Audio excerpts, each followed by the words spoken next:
Alright, so today I want to talk about proof systems and proofs on paper, the differences between them, and how we can catch the computer proof system up to the paper proof system, but also maintain the benefits that the computer proof system has.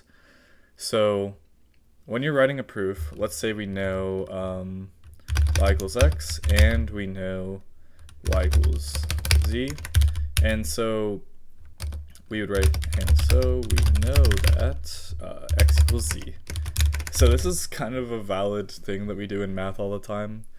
Like specifically, we might say this. So I can knock that out.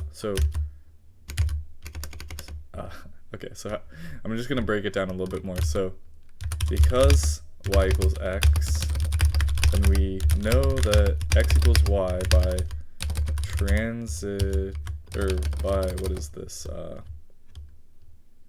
symmetry of the equality. Similarly, we know, well, yeah, that's all we need. And, you know, if this equation had been reversed as well, then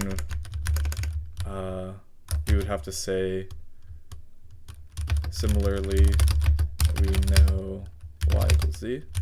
Then by transitivity, we know x equals z.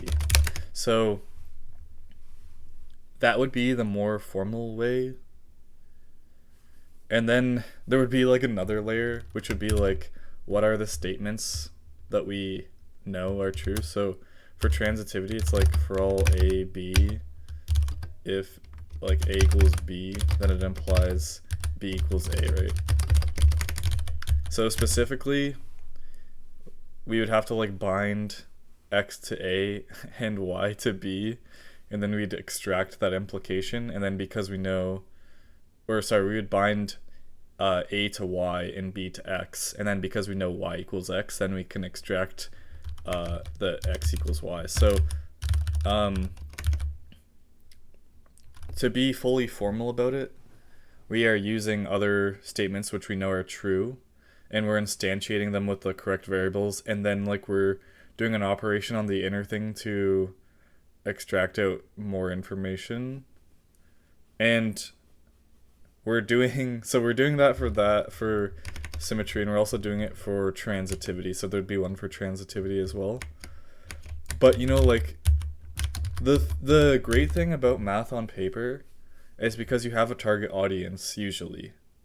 And so, you know, if you and me, we both know about transitivity, we both know about the symmetry of the equality symbol, then I can literally just say, you know, x equals, so then x equals z. And that's totally fine because, you know, we're on the same page about, we know that the proof and the instantiation of like the theorems is gonna work. We've done it before, we don't need to do it again. So when I'm talking to you, this is going to speed stuff up. So that's great for other humans because we understand that proofs can be omitted when we know how to construct the proof, and when we both know how to do that. So it's like, I don't need to tell you because you already know as well. So that'd be a great thing to do in a proof system, because the main issue in a proof system is that a proof system is very stupid.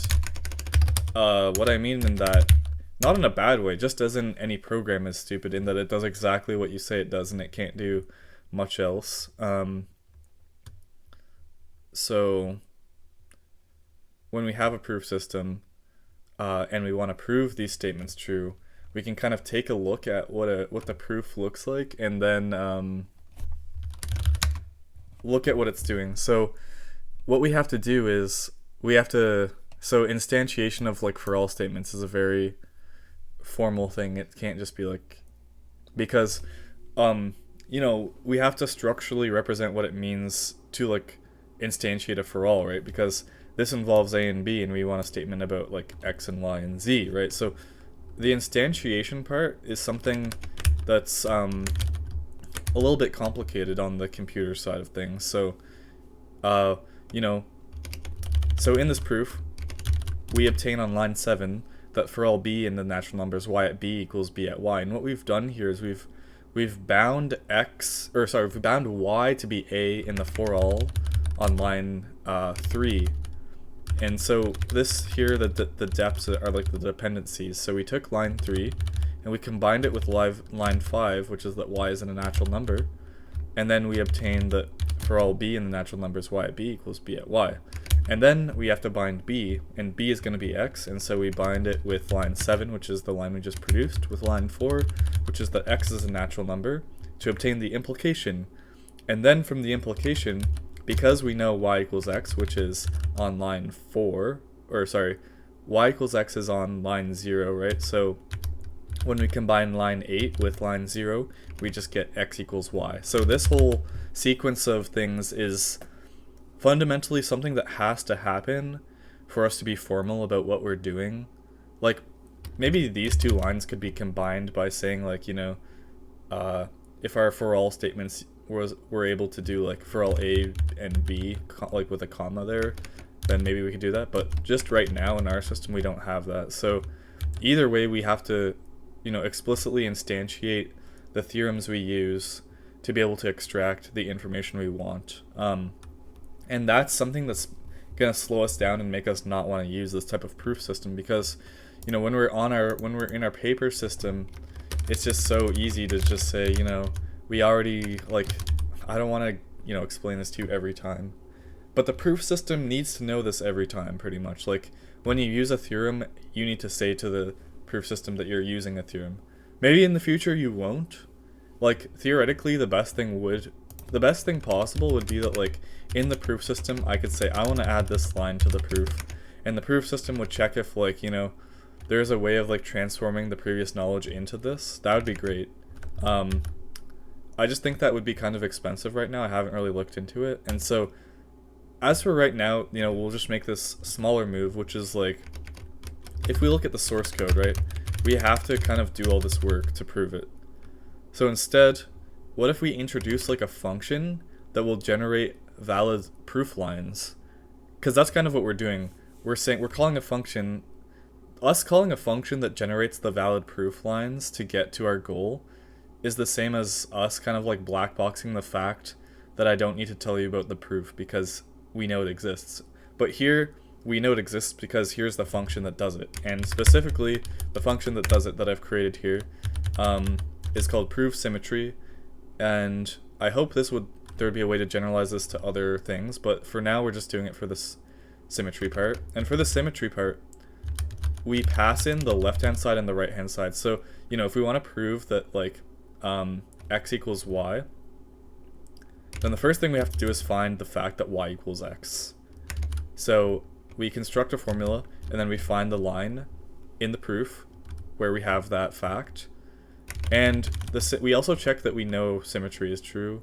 This is kind of like, we would probably not have to do this in the future because we know it's like something we've previously proven, but in our proof system you have to write down lines in the proof, so we had to write down as one of the lines in our proof the symmetry fact about equality.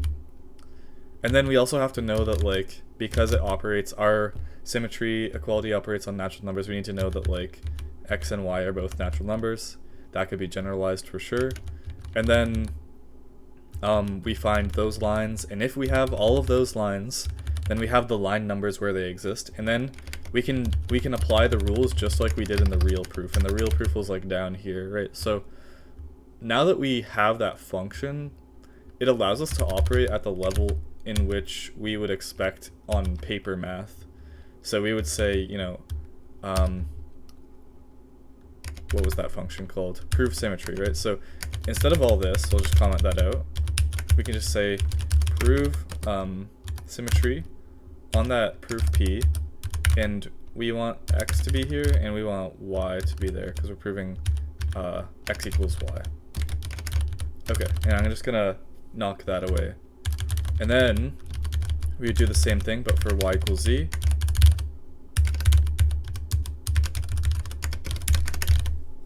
And so, I haven't done this for symmetry yet, or sorry, for transitivity, right? I haven't made that proof for transitivity, I'm hoping there would be like a way to kind of generalize this like kind of idea here of like automatically finding what you need and then like getting what you need out of it. But I just haven't thought about it that long yet.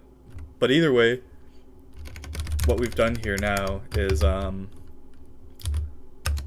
let's make sure it compiles and works. Hopefully it does.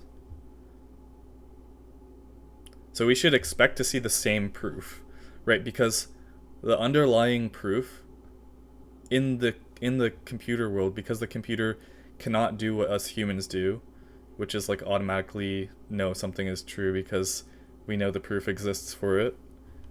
The computer system actually needs to know what the proof is. So we get the same proof. So fundamentally, nothing has changed in terms of the proof generated, but the way in which we create the proof is similar to how we would do it on paper, because on paper, we would say, so what we have so far is so x equals y and y equals z. So what we've done right there is been able to work at the level of that, in a sense, because if you go back to our other file here, we see that we just have, you know, exactly that, like we were just trying to prove. We just want to get that x equals y and y equals z. We know we can do that because we know the assumptions will lead us to that, and here we're encoding it.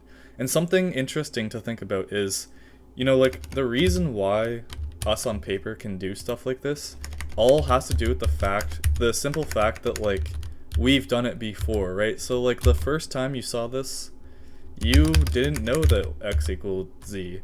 There was a point in time in your life when you couldn't do that. So, you know, because when you were born, you obviously didn't know that. So there was a point in time in which you went from not having a proof for this to having a proof for this. So at one point in time, you did prove this was true. Or like these steps involved are true. So just like we learned that we did the proof for it once and never want to do it again, we write down how to do the proof once, which is the definition of this function, and now we never do it again. So this is kind of just like it's kind of the same thing, I find. So I just wanted to share that.